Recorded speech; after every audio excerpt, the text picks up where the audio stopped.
Hi friends, இது உங்கள் சபாயா kitchen.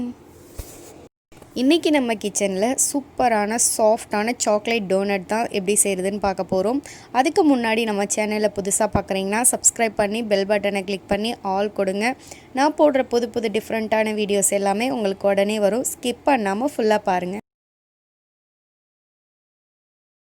நான் இன்றைக்கி ஒரு கிளாஸ் அளவுக்கு காய்ச்சின பால் எடுத்திருக்கேன். கொஞ்சம் சூடாக எடுத்துக்கோங்க. ஆறின பால் எடுத்துக்க வேண்டாம். அப்போ தான் உங்களுக்கு ஈஸ்ட் ஆக்டிவ் ஆகும். ஸோ லைட்டாக சூடாக இருந்தால் போதும். 2 டீஸ்பூன் அளவுக்கு சுகர் சேர்த்து இதை நல்லா மிக்ஸ் பண்ணிக்கோங்க. அப்புறம் 1 டீஸ்பூன் அளவுக்கு ஈஸ்ட், ட்ரை ஈஸ்ட்டு சேர்த்துக்கோங்க. இதையும் நல்லா கட்டி இல்லாமல் மிக்ஸ் பண்ணி எடுத்துக்கோங்க. இந்த ஒரு கிளாஸ் பாலில் தான் நம்ம மாவு பிசைய போகிறோம். இதை நல்லா கட்டி இல்லாமல் ஃபுல்லாக மிக்ஸ் பண்ணி எடுத்துக்கோங்க. இப்போது இந்த ஈஸ்ட்டு தான், இந்த ட்ரை ஈஸ்ட்டு தான் நான் இன்றைக்கி எடுத்திருக்கேன். இது கடையில் கேட்டாலே உங்களுக்கு கிடைக்கும். இப்போது 2 கப் அளவுக்கு மைதா, அதில் கொஞ்சமாக தேவையான அளவு உப்பு சேர்த்து ஒரு முட்டை சேர்த்துருக்கேன். இப்போ இதை நல்லா மிக்ஸ் பண்ணிக்கோங்க. நல்லா மிக்ஸ் பண்ணிவிட்டு ஆயில் இல்லைன்னா பட்டர் இல்லைன்னா கீ எது வேணாலும் சேர்த்துக்கலாம். நான் இன்றைக்கி 2 டீஸ்பூன் அளவுக்கு ஆயில் சேர்த்துருக்கேன். அதையும் சேர்த்து நல்லா மிக்ஸ் பண்ணிக்கோங்க. மிக்ஸ் பண்ணிவிட்டு நம்ம ரெடி பண்ணி வச்சுருந்த ஈஸ்ட்டை உள்ளே சேர்த்து பிசைய போகிறோம். தண்ணி எதுவுமே சேர்க்காமல் அந்த பாலில் தான் நம்ம பிசைய போகிறோம். அந்த ஈஸ்ட்டை ஆக்டிவ் ஆகணும்னு அவசியம் இல்லை. இப்போது இதை நல்லா சேர்த்து மிக்ஸ் பண்ணி எடுத்துக்கோங்க. நீங்கள் மாவு கொஞ்சம் நிறைய எடுக்கிறீங்கன்னா பால் கொஞ்சம் நிறைய எடுத்துக்கோங்க. இங்கே பாருங்கள், இந்த மாதிரி ஒட்டுற மாதிரி இருக்கும்.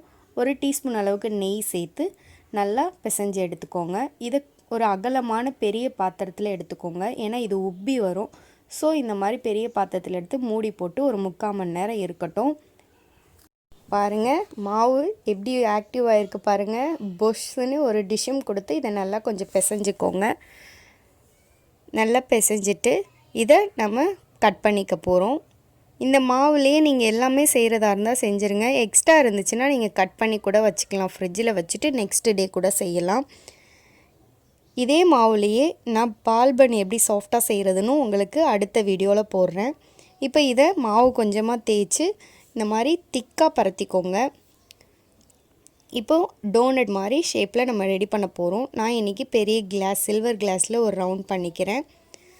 சென்டரில் நீங்கள் இப்போது சென்டர் ரவுண்டுக்கு வந்து ஒரு பாட்டில், தண்ணி பாட்டில் கூட எடுத்துக்கோங்க. அதை ரவுண்ட் பண்ணிக்கோங்க. இந்த மாதிரி எல்லா மாவையும் ரெடி பண்ணி வச்சுக்கோங்க. ரெடி பண்ணி வச்சு இதை ஒரு மூடி போட்டு இல்லைனா துணி போட்டு மூடி வச்சுக்கோங்க. ஒரு 10 மினிட்ஸ் மட்டும். அந்த 10 மினிட்ஸில் அது இன்னும் கொஞ்சம் உப்பி வரும். இப்போ சுகர் சிரப்பு, சுகர் வந்து 3 டீஸ்பூன் அளவுக்கு எடுத்து அது பவுடர் ஆக்கி வச்சுருக்கேன். அப்புறம் சாக்லேட் நீங்கள் என்ன சாக்லேட் வேணாலும் எடுத்துக்கலாம். நான் இன்றைக்கி கேலக்ஸி சாக்லேட் எடுத்து அதை லைட்டாக மெல்ட் பண்ணி வச்சுருக்கேன்.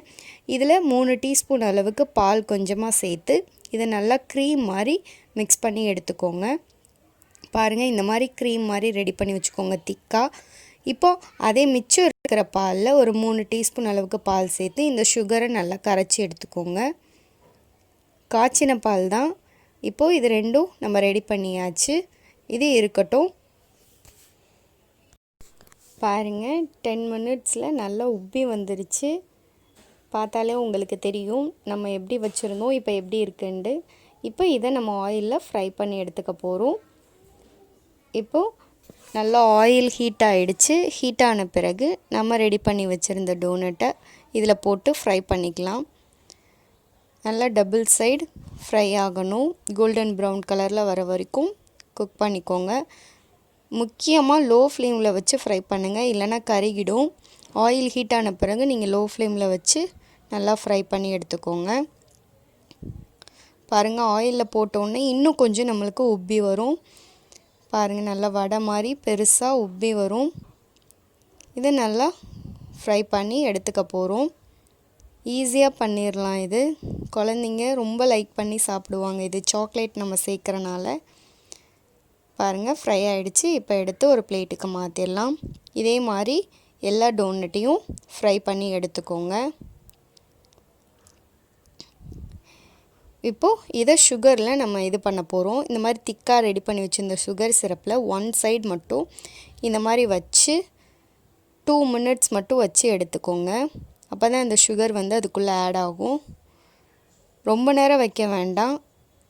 ஒன் சைடு மட்டும் 2 மினிட்ஸ் வச்சு இந்த மாதிரி எடுத்தால் போதும்.